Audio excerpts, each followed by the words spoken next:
எந்த ஒரு ரோடா இருந்தாலும் சரி, வண்டிக்குள்ள எவ்வளோ லோட் ஆனாலும் சரி, அசைக்கவே முடியாதுன்னு சொல்ற ஒரே ஒரு வண்டி என்ன வண்டி தெரியுங்களா? ஒரு காரியோ இந்த மின்னு மின்னுரா.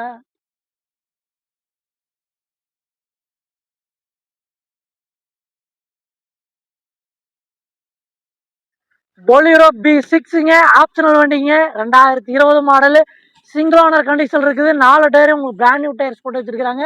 வெறும் 65,000 கிலோமீட்டர் ப்ராப்பர் சர்வீஸ் ரெக்கார்டோட இருக்குதுங்க. இந்த வண்டியில பார்த்தீங்கன்னா ஏபிஎஸ், 5 அலாய் வீலுங்க, AC, power window, power steering, cut mat, full mat, ஒரு பிரீமியமான லெதர் சீட் கவர்ஸ் போட்டு ரீப்ளேஸ்மெண்ட், ஒரு டச் பிரஷ் பெயிண்ட்டுங்க, ஒரு துளி பொட்டு கூட இருக்காதுங்க. இன்ஜின் டு 100 பார்ட்ஸ் வரையும் ஒரு மிக தெளிவான வண்டிங்க. இந்த வண்டிக்கு நம்ம குமராபாளையம் சரோகாரில் கோட் பண்ற பிரைஸ் பார்த்துட்டீங்கன்னா 8,75,000 கோட் பண்ணுதுங்க. அதுவும் ஃபிக்ஸ்ட் பிரைஸ் கிடையாதுங்க, நெகோஷியபிள் பிரைஸ் தான். நேரில் வாங்க, ஒரு குட் பிரைஸ் கோட் பண்ணி எடுத்துக்கலாம். ஒரு டீட்டெயில்ஸ்க்கு ஸ்க்ரீனில் வர நம்பருக்கு கால் பண்ணுங்க. மறக்காம நம்ம பேஜை லைக் பண்ணுங்க, ஷேர் பண்ணுங்க, ஃபாலோ பண்ணுங்க.